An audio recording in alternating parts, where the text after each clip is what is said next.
యెహెజ్కేలు గ్రంథం 43వ అధ్యాయము 15వ వచనం నుండి చదువుదాం. యెహెజ్కేలు గ్రంథము 43వ అధ్యాయం 15వ వచనం. అతడు లోపటి మందిరమును కొలుచుట ముగించి నన్ను బయటికి తోడుకొని తూర్పు తట్టు చూచు గుమ్మమునకు వచ్చి చుట్టూను కొలిచాను. తూర్పు దిశను చుట్టూను కొలకర్రతో కొలువగా 500 బారలాయను. ఉత్తర దిశను చుట్టూను కొలకర్రతో కొలువగా 500 బారలను, దక్షిణ దిశను కొలకర్రతో కొలువగా 500 బారలను, పశ్చిమ దిశను తిరిగి కొలకర్రతో కొలువగా 500 బార్లను తేలెను. 4 తట్లు అతడు కొలిచెను. ప్రతిష్ఠితమైన స్థలమును ప్రతిష్ఠితము కాని స్థలము నుండి ప్రత్యేకపరచుటకై దాని చుట్టూ నలుదిశల 500 బారలు గల చచ్చౌకపు గోడ కట్టబడి ఉండెను. ప్రార్థన చేద్దాం.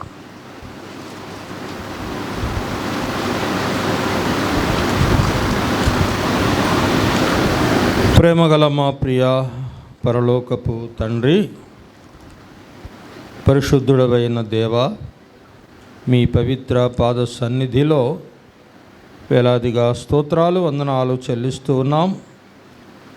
ఇందుదనుక మీ దాసులు నాయన మాట్లాడిన ప్రతి మాటను బట్టి స్తోత్రాలు. అవసరాన్ని బట్టి ప్రియులు ప్రయాణం చేస్తున్నారు. వారి ప్రయాణంలో తోడుగా ఉండి చేరవలసిన గమ్యస్థానం సురక్షితంగా చేరడానికి సహాయం దయచేయండి. మరి చదవబడిన లేఖన భాగాన్ని దీవించండి. చేరువచ్చిన ప్రియులను ఆస్వాదించండి. మీరు నేరుగా మాతో మాట్లాడమని యేసు ప్రభు ఘనమైన నామమున ప్రార్థన చేసి వేడుకుంటున్నాము తండ్రి, ఆమేన్. ప్రభునందు ప్రియులారా, దేవుని మహాకృపను బట్టి సాయంకాలం మరి దైవ సన్నిధిలో చేరి దేవుని వాక్యాన్ని ధ్యానం చేయడానికి ప్రభు ఇచ్చిన ఈ మంచి సమయం కొరకు మొదట దేవునికి స్తోత్రాలు చెల్లిస్తున్నాం. యెహెజ్కేలు గ్రంథంలో 42వ అధ్యాయం 15వ వచనం చదువుకున్నామండి. 42:15 నుండి చదువుకున్నాం. అతడు లోపటి మందిరమును కొలుచుట ముగించి నన్ను బయటికి తోడుకొని తూర్పు తట్టు చూచు గుమ్మమునకు వచ్చి చుట్టూను కొలిచెను. కొలకర్ర చాత పట్టుకొని ఉన్న ఒక మనుష్యుడు ఆ మందిరమును వెలుపలకు తీసుకొని వచ్చి దానిని కొలిచెను. మొదట మందిరమును కొలుచుట లోపట మందిరమును కొలిచెను. తరువాత వెలుపల మందిరమును కొలిచెను. మందిరము కొలుచుట లోపల వెలుపల కొలవబడుట. మందిరాన్ని ఆయన కొలిచాడు. కొలకర్ర ఆయన చేతిలో ఉంది. లోపట కొలుచుట ముగించాడు. తర్వాత వెలుపలకొచ్చి వెలుపల కొలిచాడు. తూర్పు తట్టు కొలిస్తే 500 బారలు ఉంది. పడమర తట్టు కొలిస్తే 500 బారలు ఉంది. ఉత్తరపు తట్టు దక్షిణపు తట్టు కొలిచిన 500 బారలు 500 బారలు. చచ్చౌకమైన గోడ మందిరము చుట్టూ కట్టబడి ఉండెను. చచ్చౌకమైన గోడ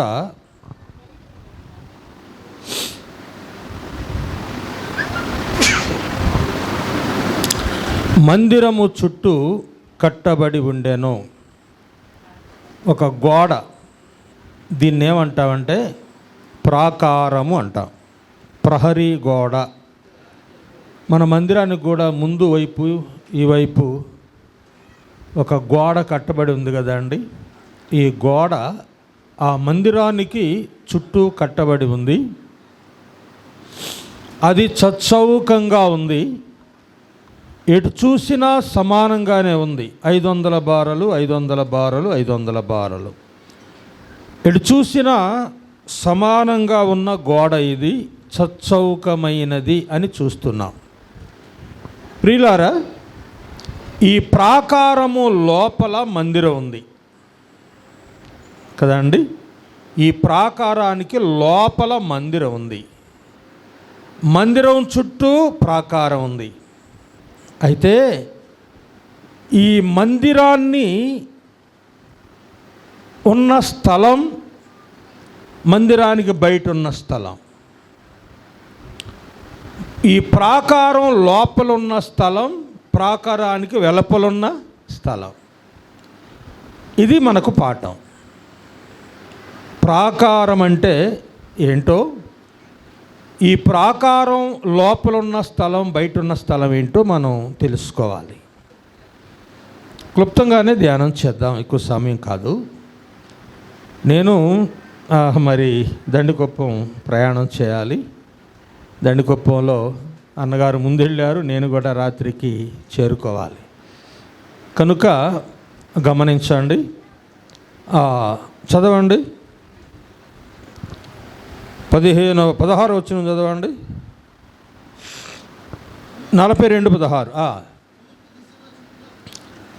తూర్పు దిశను చుట్టూను కొలవగా 500 బారలు, ఉత్తర దిశను చుట్టూను కొలవగా 500 బారలు, ఆ దక్షిణ దిశను కొలకరతో కొలవగా 500 బారలు, పశ్చిమ దిశను కొలకరతో కొలవగా 500 బారలు తేలెను.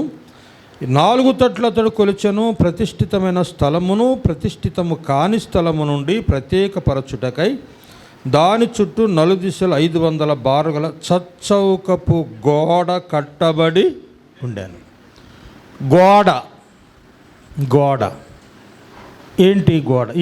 ఈ మందిరానికి గోడ ఉంది, చుట్టూ ప్రాకారం గోడ ఉంది. యెరూషలేము చుట్టే ఉంది ప్రాకారం. ఎరికో చుట్టే ఉంది ప్రాకారం. ప్రాకారము అనేది ముఖ్యంగా ఉండాలి. మందిరానికి ప్రాకారం ఉండాలి. ఏమిటి ప్రాకారం? ప్రాకారం యొక్క అంతర్భావమేమి చూడండి. ప్రాకారం లేకపోతే నష్టం కలుగుతుంది. ప్రాకారం ఉంటే మేలు కలుగుతుంది. ఏంటి ప్రాకారం? యెషయా గ్రంథం 26వ అధ్యాయం 1వ వచనం. ఆ దినమున యూదా దేశములో పాడుదురు, బలమైన పట్టణం ఒకటి మనకు ఉన్నది. ఎలాంటి రక్షణ దానికి ప్రాకారముగా ఉండును. చాలు. బలమైన పట్టణము యెరూషలేము, దానికి ప్రాకారం ఉన్నది. ఆ ప్రాకారం దేనికట? రక్షణ. ఈ ప్రాకారం అంటే రక్షణ. అదే 60వ అధ్యాయం 18 కూడా చదవండి. యెషయా గ్రంథం 60వ అధ్యాయం 18వ వచనం. వినబడదు, వినబడదు. రక్షణయే నీకు ప్రాకారముగాను, ప్రఖ్యాతియే నీకు గుమ్మములుగాను చెప్పుదు అన్నాడు. చూసారా? రక్షణయే ప్రాకారం, ప్రఖ్యాతియే గుమ్మం. యెరూషలేముకు చుట్టూ ఏముంది? ప్రాకారం ఉంది. యెరూషలేముకు చుట్టూ ఏమున్నాయి? గుమ్మాలు కూడా ఉన్నాయి. 12 గుమ్మాలు ఉన్నాయి. రక్షణయే నీకు ప్రాకారముగాను, ప్రఖ్యాతికే నీ గుమ్మములుగా ఉన్నాయన్నాడు. ప్రాకారం ఎందుకు? ప్రాకారం కీర్తన గ్రంథంలో ఒక మాట, 31వ కీర్తన 2వ వచనం. 31వ కీర్తన 2.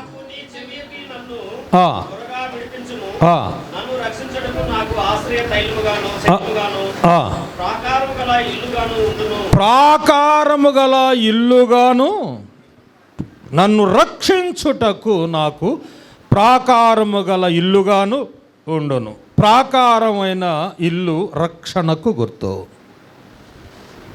ప్రాకారము రక్షణకు గుర్తు. రక్షణ, పట్టణానికి రక్షణ, ఇంటికి రక్షణ, వ్యక్తికి రక్షణ. వ్యక్తికి కూడా ఏముండాలి? ప్రాకారం ఉండాలా లేదా? సరే, ఒక మాట చూడండి. సామెతల గ్రంథం 25వ అధ్యాయం 28వ వచనం చూడండి. 25. ప్రాకారము లేకపోతే పురము, పట్టణం ఏమవుతుంది? పాడైపోవును అన్నాడు. తన మనస్సును అణుచుకున్న లేనివాడు కూడా అటివాడే. ప్రాకారము లేకపోతే పురము పాడైపోవును. ఇంకంతే, మనకు అర్థమైపోయింది. రక్షణ లేకపోతే నీవు ఏమైపోతావు? పాడైపోతావు. ప్రాకారము లేని పురము పాడైపోవునట్లుగా రక్షణ లేని సోదరుడా, సోదరి, నీవు పాడైపోతావు. రక్షణ నీకు ప్రాకారం, రక్షణయే ప్రాకారం. ప్రాకారం, ఈ రక్షణ లేక చాలామంది, ప్రాకారాలు లేక పురాలు ఏమైపోతాయి? దోచుకొనబడతాయి. ప్రాకారాలు లేకపోతే దొంగలు దోచుకుంటారు, బందిపోట్లు దోచుకుంటారు, శత్రువులు దోచుకుంటారు, దొంగిలిస్తారు, నిన్ను దోచుకుంటారు, నిన్ను పడద్రోస్తారు, నాశనం చేస్తారు. రక్షణ లేకపోతే వాడు దొంగ ఎవడు? సాతాను. ఏం చేస్తాడు? నాశనం చేస్తాడు. శత్రువు నాశనం చేస్తాడు. దొంగ దేనికి వస్తాడండి? యోహాను సువార్త 10:10 చదవండి. దొంగ దొంగతనమును హత్యను చేయుటకు వచ్చును కానీ మరి దేనికి రాడు. వాడు దోచుకోవడానికి వస్తాడు, అవసరమైతే హత్య కూడా చేస్తాడు, నాశనము చేస్తాడు. కనుక ప్రాకారము గల ఇల్లు, ప్రాకారం అంటే రక్షింపబడిన గృహము, ఇల్లు, కుటుంబం. సోదరుడా, నీ చుట్టూ ప్రాకారం ఉందా? నీ చుట్టూ ప్రాకారం ఉండాలి. ప్రభు మన చుట్టూ ప్రాకారముగా ఉన్నాడు. ఎలీషా చుట్టూ అగ్ని గుర్రాలు, అగ్ని రథాలు ప్రాకారంగా ఉన్నాయి. కనుక ప్రాకారం అనేది రక్షణను చూపిస్తూ ఉంది. రెండోది, ఇక్కడే చదవండి, 20వ వచనం చదవయ్యా. 42:20. 4 తొట్లు అతడు కొలిచెను, ప్రతిష్ఠితమైన స్థలమును ప్రతిష్ఠితము కాని స్థలము నుండి ప్రత్యేకపరచుటకై ఒక గోడ కట్టబడి ఉండెను. ఈ గోడ అనేది దేని చూపిస్తూ ఉందంటే ప్రత్యేకతను చూపిస్తుంది. ప్రత్యేకత. ఈ గోడ లోపల ఉన్న స్థలం మందిరం, వెలుపల ఉన్న స్థలం గృహాలకు ఏం చేసింది? ఈ గోడ ప్రత్యేకపరచింది. అవునా కాదా? ప్రత్యేకత, ప్రత్యేకత, ప్రత్యేకపరచబడిన ఆ స్థలం, మందిరం ప్రత్యేకించబడాలి. ఈ గోడ ప్రత్యేకతను చూపిస్తూ ఉంది, ప్రత్యేకంగా కనబడుతూ ఉంది. మనం అప్పుడప్పుడు ప్రయాణం చేస్తూ పోతూ ఉన్నప్పుడు ఒక విశాలమైన స్థలాల్లో చుట్టూ కాంపౌండ్ కట్టి వదిలేస్తారు. చూస్తాం అక్కడక్కడ చుట్టూ కాంపౌండ్ వాల్ కట్టి వదిలేస్తారు. అప్పుడు ఆ స్థలం వైపు చూడగానే ఆ చుట్టూ ఉన్న కాంపౌండ్ అంతా ఏమనిపిస్తుందంటే చుట్టూ ఉన్న స్థలాల్లో ఈ స్థలం ప్రత్యేకించబడిన స్థలం. యేసు ప్రభువును నమ్ముకున్న నీవు, రక్షణ పొందిన నీవు ప్రత్యేకించబడిన వాడవు, ప్రత్యేకించబడిన దానవు. మనం ప్రత్యేకింపబడిన వారంగా ఉన్నాం. ప్రత్యేకించబడాలి. ఈ మందిరము ప్రత్యేకంగా కనబడుతుంది, ప్రత్యేకించబడింది. ఈ సంఘము ప్రత్యేకంగా ఉండాలి. మన కుటుంబం, అన్యజనుల మధ్య నివసిస్తున్న మన కుటుంబం ప్రత్యేకంగా ఉండాలి. అన్యజనుల మధ్య నివసించే మనం ప్రత్యేకంగా ఉండాలి. ఒకవేళ డ్యూటీకి వెళ్ళావు, నీ కోలీగ్స్ ఉంటారు, వారు అన్యులు, వారి మధ్య నీవు ఉన్నావు, వారితో కలిసే ఉన్నావు, వారితో కలిసే పని చేస్తున్నావు. ఆఫీసులో కావచ్చు, పొలంలో కావచ్చు, మరొక స్థలంలో కావచ్చు, ప్రత్యేకంగా ఉన్నావు. నీవు రక్షించబడిన వ్యక్తివి. ఎక్కడున్నా ప్రత్యేకంగా ఉండాలి. అంతే, ప్రత్యేకంగా ఉండాలి. మా ప్రాంతంలో ఒక సోదరుడు ఉన్నాడు. ఆయన మార్కెటింగ్ యార్డ్లో ఉద్యోగం చేస్తాడు. మార్కెటింగ్ యార్డ్లో ఉద్యోగం చేస్తే, ఇక్కడ మార్కెటింగ్ అంటే అక్కడ ఉంటుంది కదా, వారికి ఎక్కువగా పై డబ్బులు వస్తూ ఉంటాయట. పై డబ్బులు వస్తాయి. తన తోటి వారంతా అవన్నీ వసూలు చేసుకొని, ఎవరు వసూలు చేసిన అన్నీ మొత్తం సాయంత్రానికి వారు పంపిణీ చేసుకుంటారట. ఈరోజు ఇంత వసూలు అయింది, ఇదిగో ఇది, ఇట్లా పై డబ్బులు, జీతాలు కాదు.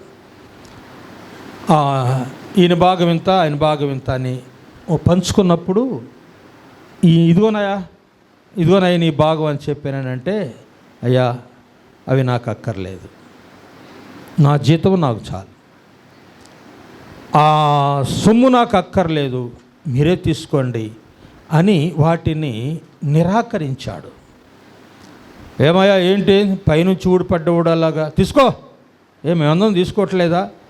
మీరు తీసుకుంటే తీసుకున్నారేమో, కానీ నేను యేసు ప్రభువుని నమ్ముకున్నానండి, నాకు అక్కర్లేదు, నా సొమ్ము నాకు అక్కర్లేదు, నేను ప్రత్యేకించబడిన వ్యక్తినని వారి పట్ల రుజువుపరిచాడు. అంతే. ఆ రుజువు అనేది, ఆ ప్రత్యేకత అనేది మనలో ఉండాలి. చూడండి, కొరింథీయులు రాసిన 2వ పత్రిక 6వ అధ్యాయం 18వ వచనం చూడండి. 6:18. దేవుని ఆలయమునకు విగ్రహములతో ఏం పొందిక? మనము జీవము గల దేవుని ఆలయమై ఉన్నాము. ఇలాగ సెలవిస్తున్నాడు, నేను వారిలో నివసించి సంచరింతును, నేను వారి దేవుడనయ్యుందును, వారు నా ప్రజలయ్యుందురు. మీరు అంటే రక్షణ పొందిన మీరు, ప్రభు పిల్లలుగా తీర్చబడిన మీరు, బాప్తిస్మము పొంది సంఘములో చేర్చబడిన మీరు, సంఘముగా కూడుకొని ప్రభుని ఆరాధిస్తున్న మీరు ప్రత్యేకముగా ఉండుడి. అప్పుడు నేను మీ మధ్యలో ఉంటా, నా కుమారులని చెప్పుకుంటా. ప్రత్యేకంగా ఉండుడి అన్నాడు. ప్రత్యేకత. ఎస్తేరు గ్రంథం 3వ అధ్యాయం 8వ వచనం. ఎస్తేరు గ్రంథం 3వ అధ్యాయం 8వ వచనం.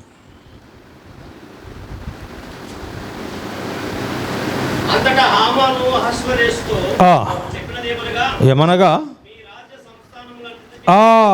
ఆమాన్ చెబుతున్నాడు అహష్వేరోష్తో, రాజా, హిందూ దేశం మొదలుకొని కూషు దేశం వరకున్న 127 సంస్థానాలలో ఒక జనులలో ఒక జాతి వారు చెదరి ఉన్నారు. వారి విధులు సకల జనుల విధులకు వేరుగా ఉన్నాయి. వారి విధులు సకల జనుల విధులకు వేరుగా ఉన్నాయి. వారి పాటలు వేరు, వారి మాటలు వేరు, వారి పండగలు వేరు, వారి ఆచారాలు వేరు, వారి కట్టడలు వేరు, వారి ఆహార పానీయాదులు వేరు, వారి అలవాట్లు వేరే కానీ వారితో ఏకం కానే కాదు. వేరుగా ఉన్నాయి, ప్రత్యేకంగా ఉన్నాయి. 127 దేశాలలో చదరి ఉన్న ఒక జాతి యూదా జాతి, ఇశ్రాయేలు జనాంగం. చదరిపోయిన ఇశ్రాయేలు జనాంగము వారి విధులు వేరుగా ఉన్నాయి. దేవుని పిల్లలమైన మన విధులు వేరుగా ఉండాలి. లోక మర్యాదను అనుసరించవద్దు. ఆకాశంలో కనబడు చిహ్నములకు భయపడవద్దు. లోక మర్యాదను అనుసరించవద్దు. మీరు విడిచి వచ్చిన దేశము యొక్క ఆచారము చొప్పున కానీ, మీరు నివసించే దేశము యొక్క ఆచారము చొప్పున మీరు నడుచుకోవద్దు అన్నాడు దేవుడు. కనుక మన విధులు, మన కట్టడలు వేరుగా ఉండాలి అనేది ఇక్కడ గమనిస్తూ ఉన్నాం. తర్వాత మూడవది, ప్రతిష్ఠితమైన స్థలమును ప్రతిష్ఠితము కాని స్థలము అని చూస్తున్నాం.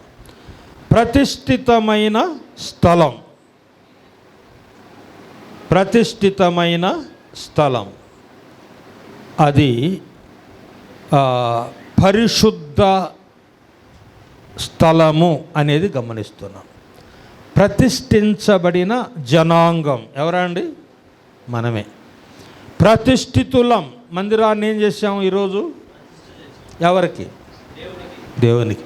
ఇది దేవుని మందిరమే, కానీ వేరొకటి అంటే దేవుని మందిరములో దేవుని కార్యాలే జరగాలి. అవునా కాదా?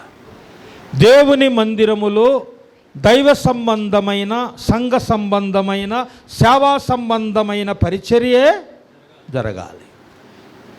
ఏ పరిచర్య ఇక్కడ జరగడానికి వీలు?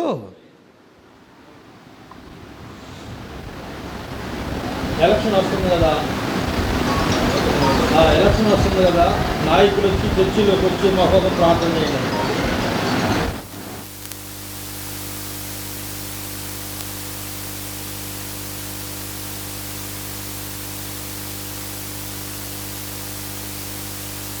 ఇది వేరొక మందిరము కాదు, దేవుని మందిరమే కానీ వేరొకటి కానే వేరొకటి ఇక్కడ జరగడానికి వీలు లేదు. అదే మన హృదయంలో కూడా, మన జీవితంలో కూడా వేరొకటి జరగటానికి వీలు లేదు. మన హృదయము దేవునికి ప్రతిష్ఠ చేయబడింది. మనం ప్రతిష్ఠించబడ్డాం. ప్రభువుకు మనం ప్రతిష్ఠ చేయబడ్డాం. ఆయన మనలను ప్రతిష్ఠించను అని చూస్తున్నాం.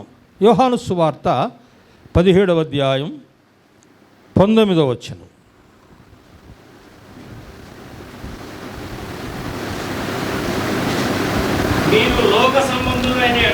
మీరు లోక సంబంధులైన ఎడల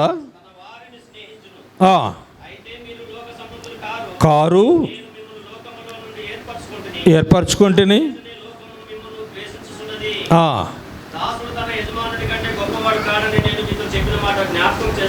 19వ వచనం. వారు సత్యమందు ప్రతిష్ఠత చేయబడినట్లు వారి కొరకై నన్ను నేను ప్రతిష్ఠ చేసుకొనుచున్నాను. వారి కొరకు, మన కొరకు ప్రభు ప్రతిష్ఠించబడ్డాడు. మనము ప్రతిష్ఠితులం అయ్యాం. మళ్ళీ ఆయన ప్రతిష్ఠించాడు. ప్రతిష్ఠ ఇది దేవుని కొరకు ప్రతిష్ఠించబడిన స్థలం. మనం లోపల ఉన్నామా, బయట ఉన్నామా? మనం లోపల వాళ్ళమా, బయట వాళ్ళమా? లోపలున్న మనం బయట ఉన్న వాళ్ళ చేత మంచి సాక్ష్యము కలిగి ఉండాలి కదా అండి. లోపలున్న మనం బయట ఉన్న వారి చేత మంచి సాక్ష్యము, అలాంటి వాడే సంఘ కాపరిగా ఉండడానికి సరిపోయినవాడు. మంచి సాక్ష్యం. ప్రతిష్ఠ చేయబడిన సోదరుడా, సోదరి, నీవు దేవునికి ప్రతిష్ఠ చేయబడితివి అనేది ఇక్కడ. ప్రతిష్ఠ అంటే అర్థం ఏంటి? ప్రతిష్ఠిత అంటే ఏంటంటే అంకితం. అవునా? సాక్రిఫైస్. ప్రభు కొరకు నేను సమర్పించుకున్నాను, ప్రతిష్ఠించుకున్నాను, నజీరయ్యాను, ఆయనకే నా సర్వస్వం.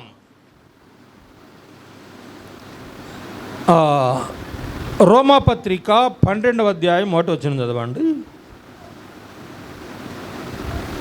రోమాపత్రిక 12:1.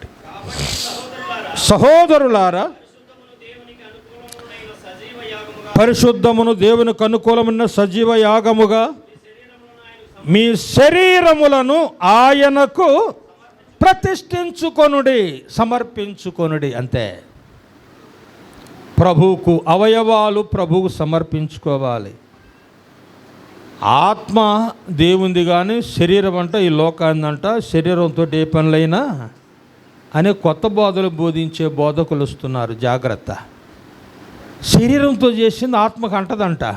అంటదా అండి? అందుకని శరీరాన్ని విచ్చలవిడిగా లోకానికి అప్పగించుకొని సాయంకాలానికి దేవానికి స్తోత్రం హల్లెలూయా అంటావా? ఏమాత్రం సరికాదు. మీ శరీరములను ఆయనకు, మీ అవయవాలను ఆయనకు సజీవయాగంగా, జీవిస్తూనే బ్రతికుండగానే సజీవంగానే ఆయనకు సమర్పించుకోవాలి. సమర్పణ, ప్రతిష్ఠిత, అంకితం. ప్రభువుకే మనం అంకితం చేయబడ్డాం. తర్వాత లోపల ఉన్న ఈ స్థలము పరిశుద్ధత కలిగిన స్థలం, పరిశుద్ధమైన స్థలం. పరిశుద్ధత మనలో ఏముండాలి? మనకు అసలు ఏ పేరుంది? పరిశుద్ధులు. పరిశుద్ధుడైన కోట్లింగారెడ్డి గారు అని ఉత్తరం వచ్చిందనుకోండి తిరుపతికి. పరిశుద్ధుడైన కోట్లింగారెడ్డి గారు అంటే ఈ పరిశుద్ధుడైన కోట్లింగారెడ్డి ఎక్కడున్నాడని చెప్పి దేశమంతా తిరుగుతాడు. దొరుకుద్దా? ఈ లోకానికి తెలియదు మనం పరిశుద్ధులు అని. ఈ లోకానికి మనం పరిశుద్ధులు అని లోకానికి తెలియదు. కానీ ప్రభు మనకిచ్చిన ఆ గొప్ప స్థానం, ఆ గొప్ప మహిమ, ఆ ఔన్నత్యం, ఆ ఐశ్వర్యం, ఆ గొప్ప స్థానాన్ని ప్రభు మనకిచ్చాడు. మనం పరిశుద్ధులం. మనం పరిశుద్ధ ప్రజలం. పరిశుద్ధ ప్రజలం. ప్రియులారా, పరిశుద్ధ ప్రజలమైన మనం ఏం కాపాడుకోవాలి?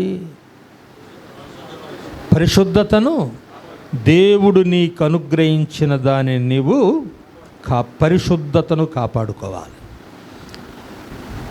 యథార్థతను కాపాడుకోవాలి. పరిశుద్ధతను కాపాడుకోవాలి. నీతిని కాపాడుకోవాలి. విశ్వాసాన్ని కాపాడుకోవాలి. పౌలంటాడు, మంచి పోరాటము పోరాడి తిని, నా పరుగు కడముట్టించి తిని, విశ్వాసమును కాపాడుకోవాలి. చేజార్చుకోకూడదు, కాపాడుకోవాలి. చూపు కాపాడుకోవాలి.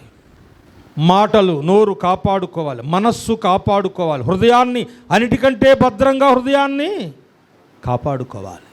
నీ కలిగిన దానిని గట్టిగా పట్టుకోవాలి, కాపాడుకోవాలి. పరిశుద్ధత దేవుడు మనకిస్తే దాన్ని పోగొట్టుకోవద్దు, మలిన పడవద్దు. జకరియా గ్రంథం 3వ అధ్యాయం 1వ వచనం. జకరియా గ్రంథం 3వ అధ్యాయం 1వ వచనం.